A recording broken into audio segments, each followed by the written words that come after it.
Voilà, merci encore une fois d'être chaque fois si nombreux pour nos rendez-vous.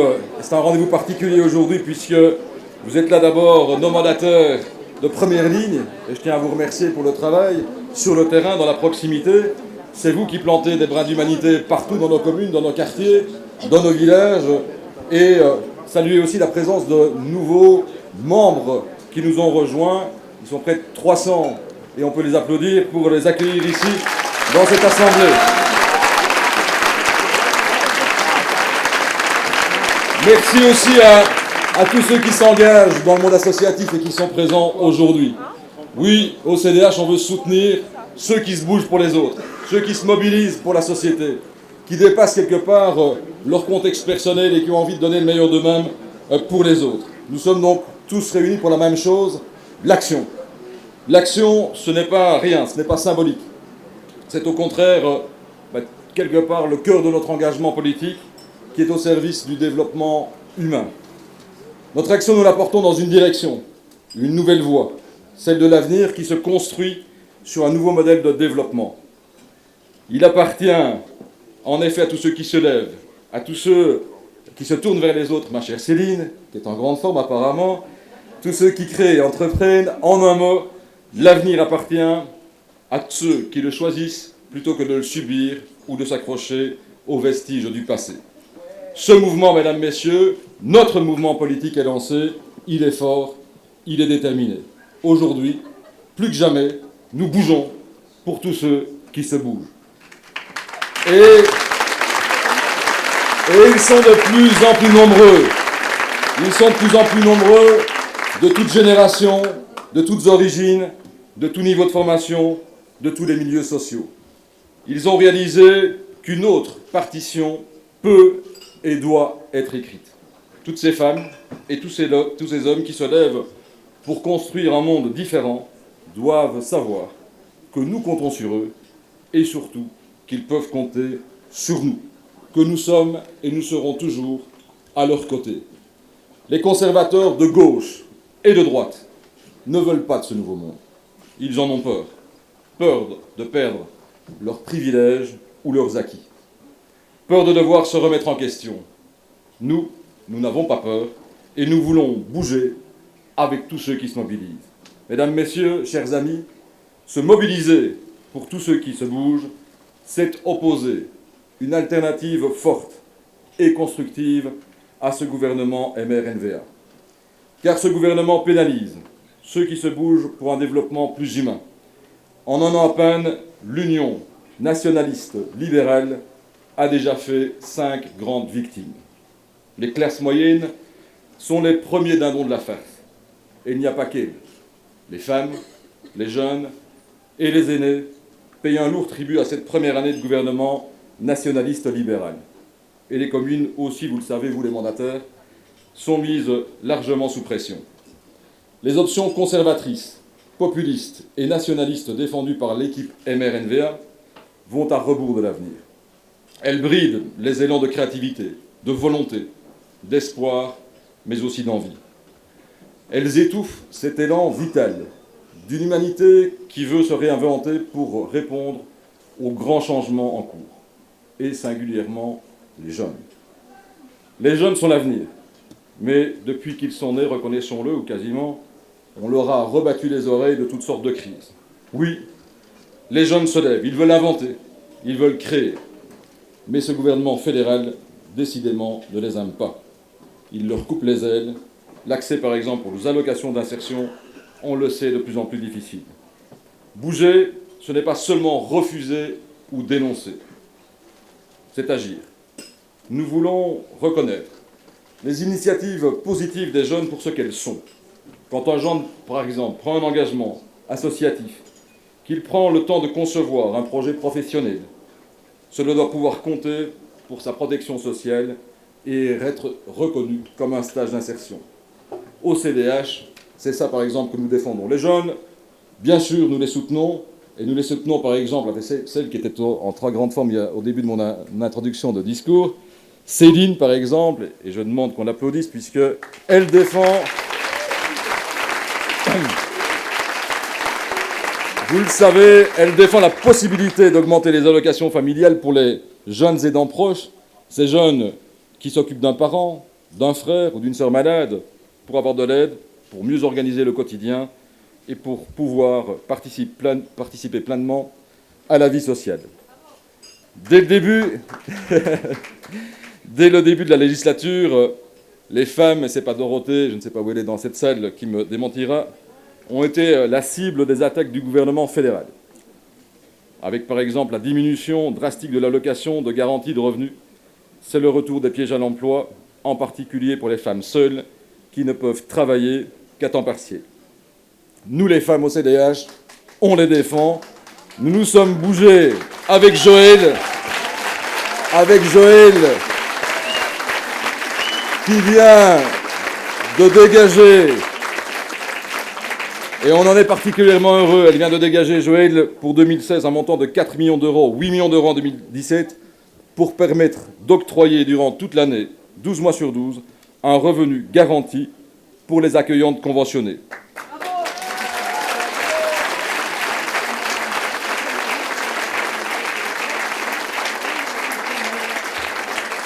Et c'est coup double. Il y a bien sûr d'une part le respect de donner un statut aux accueillantes avec un revenu minimum garanti de 1 200 € par mois, mais c'est aussi simplifier le quotidien de milliers de familles qui ont besoin de solutions proches et de qualité pour éduquer leurs enfants.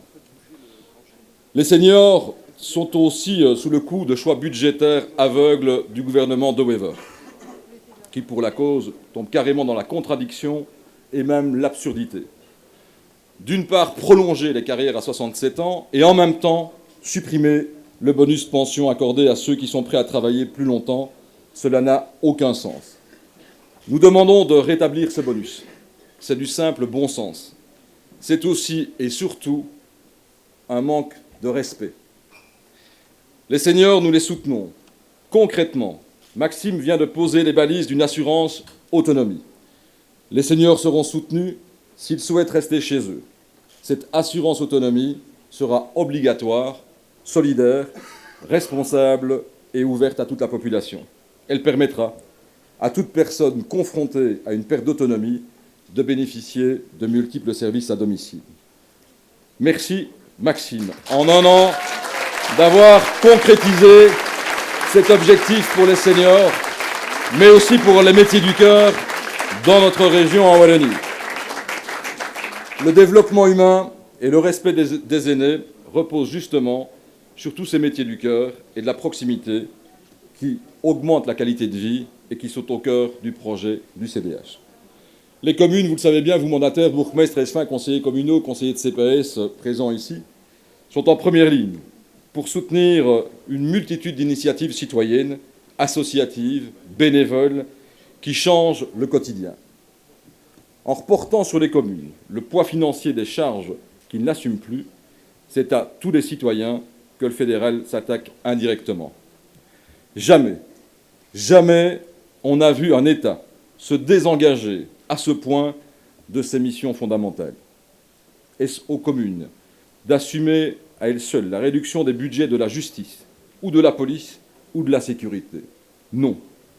Ce choix totalement inconséquent est une atteinte directe aux conditions de base d'une société où chacun peut et doit vivre en sécurité, protégé dans ses droits et effectivement libre d'entreprendre, de créer, de partager ou d'accueillir.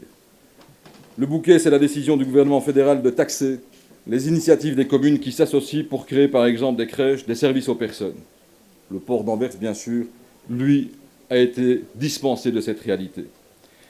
Toutes les communes sont touchées, évidemment, mais parmi elles, ce sont les communes rurales qui trinquent encore un peu plus. Énergie, transport, services publics de proximité. Alors ici encore, nous nous bougeons, nous nous mobilisons pour les communes, pour vous les mandataires, mais évidemment pour les citoyens, pour soutenir toutes ces initiatives au niveau local. Pendant que le fédéral torpille l'action communale, nous avons pris la défense des communes. Ainsi, avec René Collin, nous avons dégagé un budget de 650 millions d'euros, pour toute une série de belles initiatives nouvelles, avec un arsenal de 17 mesures destinées à soutenir le développement de nos territoires. et de nos identités. Merci à toi, René. Cinquième victime, mesdames, messieurs, mais de loin la plus touchée par ce nouveau libéralisme populiste, ce sont les classes moyennes, c'est-à-dire toutes celles et tous ceux qui travaillent, qui entreprennent, qui s'investissent dans les secteurs non marchands et marchands, dans une fonction publique de qualité et des services aux personnes, par exemple. Ces milliers d'indépendants aussi, qui se battent au quotidien, ces cadres et chefs d'entreprise naissantes et en croissance, qui portent à bout de bras le renouveau économique de nos régions. Rien, reconnaissons, ne leur est épargné. Augmentation du prix de l'énergie, taxes nouvelles, atteinte à leur niveau de vie, non-indexation des salaires, et qui passent aussi à côté des baisses d'impôts réservées à d'autres. Pour les classes moyennes, le tax shift a pris l'allure d'un dérapage fiscal incontrôlé. Le gouvernement fédéral décide d'anticiper les taxes, on vient de l'apprendre, d'une année, et gonfle les promesses pour mieux les reporter à plus tard. Bref, le tax shift, c'est surtout taxer plus vite. Au CDH, dès le début de la législature, nous avons pris l'engagement ferme dans les régions, que ce soit à Bruxelles ou que ce soit en Wallonie, de ne pas augmenter la fiscalité. Et nous tiendrons cet engagement. Pour les classes moyennes qui sont le cœur battant, la force vitale de toute la société, nous voulons proposer des projets mobilisateurs, parce que défendre les classes moyennes, c'est lutter aussi contre une société qui se divise, c'est renforcer aussi la vitalité démocratique de notre société. Pendant que le fédéral plombe les perspectives d'avenir, nous travaillons à les ouvrir, mobiliser autour de nouveaux projets. C'est une dimension évidemment importante que nous avons lancée et qui est aujourd'hui notamment portée par Carlo Di Antonio, celui de bâtir de nouveaux quartiers pour répondre aux besoins de logement, pour soutenir le secteur de la construction, pour aussi avoir cette ambition forte pour la Wallonie, mais aussi pour Bruxelles, dans des nouveaux quartiers, une mobilisation autour de l'énergie, de la réalité des impacts environnementaux. Et donc, ça, c'est répondre concrètement dans ces projets et de faire en sorte que nos régions aient des perspectives fortes en matière d'emploi, mais aussi en matière de logement. C'est aussi, évidemment, le projet que nous portons au fédéral. Je remercie ceux qui le portent et qui l'ont porté au niveau de la fiscalité. Je remercie particulièrement, évidemment, la chef de groupe Catherine, qui porte l'ensemble du groupe, Benoît, qui porte les projets et les propositions fiscales. Nous sommes la seule formation politique à avoir déposé en début d'année des propositions fiscales qui ont du sens, qui dopent quelque part la réalité de l'emploi, qui font baisser la fiscalité dans la réalité des classes moyennes, qui vont chercher des moyens au niveau de la spéculation compulsive ou par rapport aux intérêts notionnels en gardant évidemment des marges au niveau du soutien à l'investissement. Tous ces éléments-là sont possibles sur le plan fiscal. Nous en avons démontré la preuve de par les propositions qui ont été déposées, qui sont solides, crédibles, qui donnent aussi la confiance nécessaire.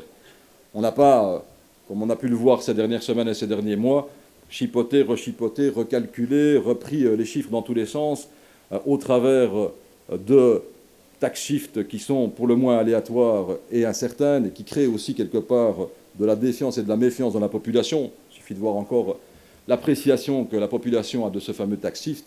C'est d'abord effectivement une perception, et c'est normal, de plus de taxes et de moins de perspectives pour celles et ceux qui veulent se bouger, qui veulent entreprendre. Merci à eux et je tiens à ce que vous les applaudissiez, à ces parlementaires du groupe fédéral, à Catherine, à Benoît, à tous les autres qui portent ces projets dans nos entités. Nous devons continuer à proposer, à aller de l'avant, à défendre celles et ceux qui, partout dans nos quartiers, dans nos communes, dans nos villages, défendent le monde associatif, se mobilisent pour les autres, bougent, tout simplement, pour faire en sorte que notre société soit davantage synonyme de générosité, de fraternité, mais aussi de responsabilité. C'est possible, on a tout dans nos mains pour le réussir et nous continuerons à avoir une opposition, à faire preuve d'une opposition constructive. Bien sûr, on doit pouvoir dénoncer les choses, mais on doit pouvoir aussi être dans la proposition au travers de nos engagements. On l'a fait ces derniers mois, je le disais, au niveau fiscal, on l'a fait aussi par rapport à d'autres enjeux sur le plan fédéral, que ce soit au niveau de la SNCB, que ce soit au niveau de la sécurité. Nous avons été les premiers aussi, merci à Vanessa, merci à Georges, d'avoir déposé ces propositions qui concernent la sécurité et la lutte contre le terrorisme en tout début d'année, avant le drame de Charlie Hebdo qu'on a connu. Bref, l'opposition du CDH, c'est une opposition qui se veut constructive, qui rassemble.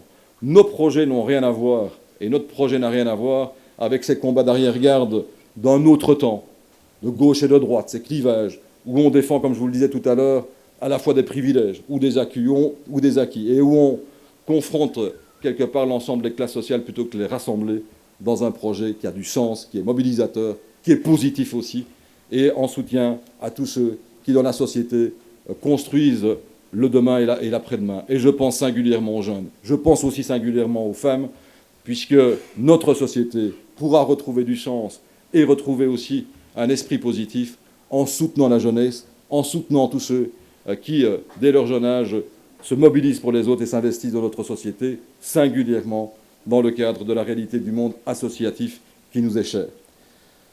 Alors, je vous l'ai dit, c'est vrai que ce gouvernement a fait des victimes, les jeunes, les femmes, les seniors, les classes moyennes, les communes aussi qui sont mises largement à contribution. Et on peut noter malgré tout un premier pas de reconnaissance de la part de Charles Michel qui a dit « je me suis trompé » en parlant de la NVA. Alors, bon, c'est un premier pas, c'est vrai, il faut le reconnaître. Bientôt, il nous dira « je m'ai trompé hein ». Mais un jour ou l'autre, le général Michel aura peut-être le courage de nous dire « mesdames, messieurs, mes amis, je vous ai trompé ». Peut-être que ça arrivera.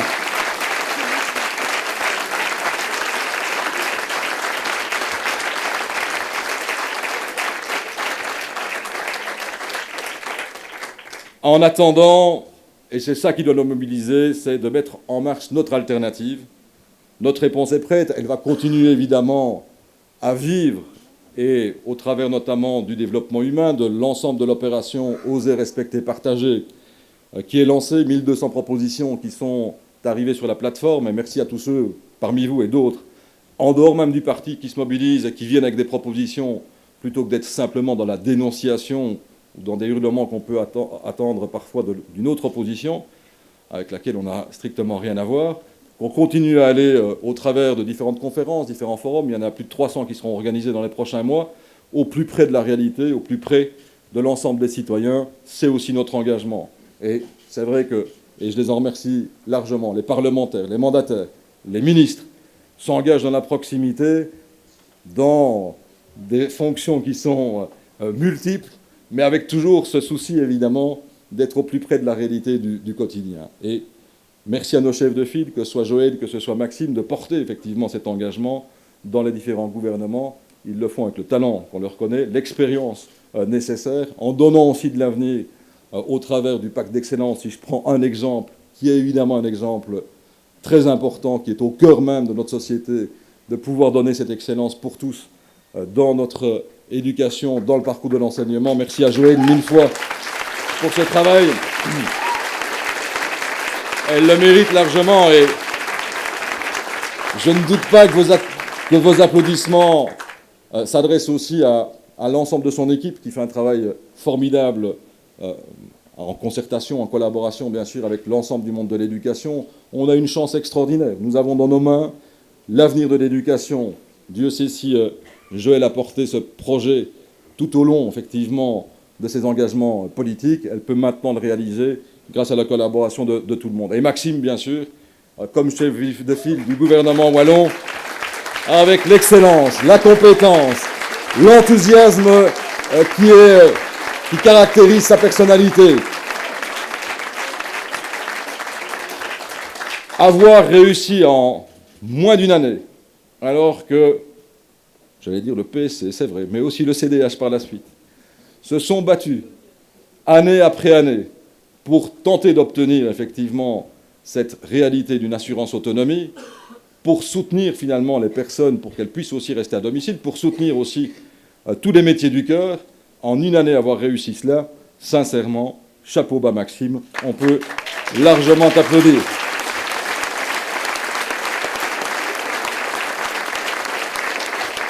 Alors, le CDH est une grande famille.